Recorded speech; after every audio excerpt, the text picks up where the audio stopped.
সুপ্রিয় স্টুডেন্ট, তোমরা সবাই কেমন আছো? আশা করছি সবাই অনেক ভালো আছো এবং সুস্থ আছো। তো আজকে আমরা তোমাদের ইংরেজি বিষয়ের ইংরেজি গ্রামারের আজকে আমরা বেশ কিছু অ্যাসারেটিভ থেকে ইন্টারোগেটিভ নিয়ে আলোচনা করব। আশা করছি তোমরা ভিডিওটা মনোযোগ সহকারে প্রথম থেকে যদি শেষ পর্যন্ত দেখো তাহলে তোমরা এই ভিডিও থেকে অনেক কিছু শিখতে পারবে। তো চলো আমরা শুরু করছি। তো অ্যাসারেটিভ থেকে ইন্টারোগেটিভ করার সময় একটা রুলস আমি তোমাদেরকে বলি। দেখো, যদি অ্যাসারেটিভ সেন্টেন্সে অর্থাৎ যে সেন্টেন্সটা দেয়া থাকবে সেটা হচ্ছে অ্যাসারেটিভ সেন্টেন্স। সেই অ্যাসারেটিভ সেন্টেন্সে যদি দেয়ার ইজ নো থাকে, দেয়ার ইজ নো থাকলে তার পরিবর্তে হোয়াট অথবা হু ব্যবহার করা হয়। তো কখন হোয়াট ব্যবহার করা হয় বা কখন হু ব্যবহার করা হয় সেটা আমি তোমাদেরকে যখন উদাহরণটা দেখাবো তখন তোমাদেরকে বুঝিয়ে দেব। তাহলে আমরা কি বুঝলাম? আমরা বুঝলাম যে অ্যাসারেটিভ সেন্টেন্সে যদি দেয়ার ইজ নো থাকে তাহলে তার পরিবর্তে অর্থাৎ দেয়ার ইজ নো এর পরিবর্তে আমরা হোয়াট অথবা হু ব্যবহার করতে পারবো।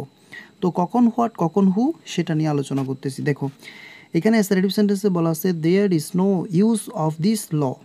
ঠিক আছে, তো এখানে দিস ল এর কথা বলা হয়। দিস ল মানে হচ্ছে আইন, আইন বিষয়ক কথা বলা হয়েছে। তার মানে এটা হচ্ছে বিষয়বস্তুবাচক। বিষয়বস্তুবাচকের ক্ষেত্রে আমরা হোয়াট ইউজ করব। যখন ইন্টারোগেটিভ সেন্টেন্স করব তখন বিষয়বস্তুকের ক্ষেত্রে আমরা হোয়াট ব্যবহার করব। তাহলে ইন্টারোগেটিভ সেন্টেন্স কী হবে? হোয়াট হবে।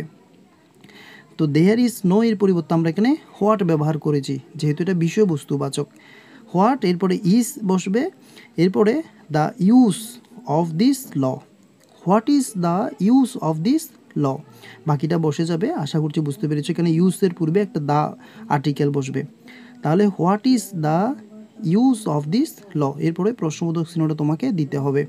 আশা করছি বুঝতে পেরেছো। এখন দেখো এই সেন্টেন্সটা খেয়াল করো, বলা হচ্ছে there is no man happier than Jamil. এখানে দেয়ার ইজ নো এর পরিবর্তে আমরা হু ব্যবহার করেছি কেন? এই সেন্টেন্সে হোয়াট ব্যবহার করেছি কারণ এখানে দিস ল বিষয়বস্তুকের কথা বলা হয়েছে। আর এখানে দেন জামিল, জামিল হচ্ছে একজন ব্যক্তি, ব্যক্তির জন্য আমরা এখানে হু ব্যবহার করেছি। তো এখানে হু এরপর এখানে অক্সিলারি ভার্ব ইজটা লিখেছি, এরপরে হ্যাপিয়ার দেন জামিল এটা আমরা এখানে লিখে দিয়েছি। আশা করছি তোমরা বুঝতে পেরেছো। এরপর খেয়াল করো পরের সেন্টেন্সটা এখানে বলা আছে assertive sentence Karim liked the late spring. তাহলে এখানে লাইকড আছে, ইডি যুক্ত আছে। তাহলে ইডি থাকলে আমরা বুঝতে পারি এটা হচ্ছে first indefinite tense. First indefinite টেন্সকে যখন তুমি প্রশ্নে নিয়ে আসবা তখন সেক্ষেত্রে ডিডেন্ট আনতে হয়। তাহলে ইন্টারোগেটিভ সেন্টেন্সে কী আসবে? প্রথমে ডিডেন্ট, যেহেতু এটা ফার্স্ট ইনডেফিনিট টেন্স তার জন্য এখানে ডিডেন্ট আসবে। ডিডেন্টের পরে করিম সাবজেক্টটা বসবে, ডিডেন্ট করিম এরপরে লাইক বসবে। ইডিটা যুক্ত হবে না কারণ লাইকটির জন্য আমরা ডিডেন্ট এখানে ব্যবহার করে ফেলেছি। এরপরে সাবজেক্টের পরে প্রেজেন্ট ফর্ম ব্যবহার করা হবে, দ্য লেট স্প্রিং বসবে। তাহলে didn't Karim like the late spring প্রশ্নবোধক চিহ্নটা ব্যবহার করতে হবে। আশা করছি তোমরা বুঝতে পেরেছো। পরের সেন্টেন্সটা খেয়াল করো, এখানে বলা হচ্ছে অ্যাসারেটিভ সেন্টেন্সে করিম লাইকস দ্য লেট স্প্রিং, অর্থাৎ এটা আমরা ফার্স্ট ইনডিফিনিটে করেছি। এইখানে ভার্বটা ফার্স্ট ফর্মে দেওয়া ছিল আর এখানে ভার্বটা প্রেজেন্ট ফর্মে আছে এবং করিম যেহেতু থার্ড পারসন সিঙ্গুলার নাম্বার তার জন্য আমরা এখানে লাইকস ব্যবহার করেছি। সো এটা হচ্ছে প্রেজেন্ট ইনডেফিনিট টেন্স। তাহলে প্রেজেন্ট ইনডেফিনিট টেন্সের সাবজেক্টটা যদি থার্ড পারসন সিঙ্গুলার নাম্বার হয় সেক্ষেত্রে ভার্বের শেষে এস বাই এস যুক্ত করা হয়। তার মানে এটা হচ্ছে present indefinite tense. Present indefinite টেন্সকে যখন তুমি ইন্টারোগেটিভ সেন্টেন্স করবা তখন সেই ক্ষেত্রে ডাজন্ট ব্যবহার করতে হয়।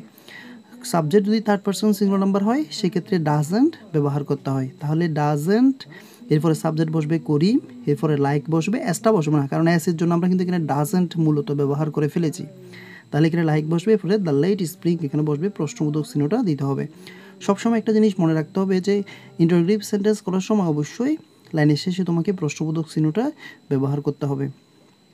তো আশা করছি যে তোমরা আজকের এই ক্লাসটা থেকে এই যেগুলো আজকে আলোচনা করেছি এগুলো তোমরা বুঝতে পেরেছো। দেখো, এই ধরনের প্রত্যেকটা গুরুত্বপূর্ণ ক্লাস পাওয়ার জন্য আমাদের চ্যানেলটাকে সাবস্ক্রাইব করে রাখবা, আমাদের চ্যানেলের সাথে সবসময় থাকবা।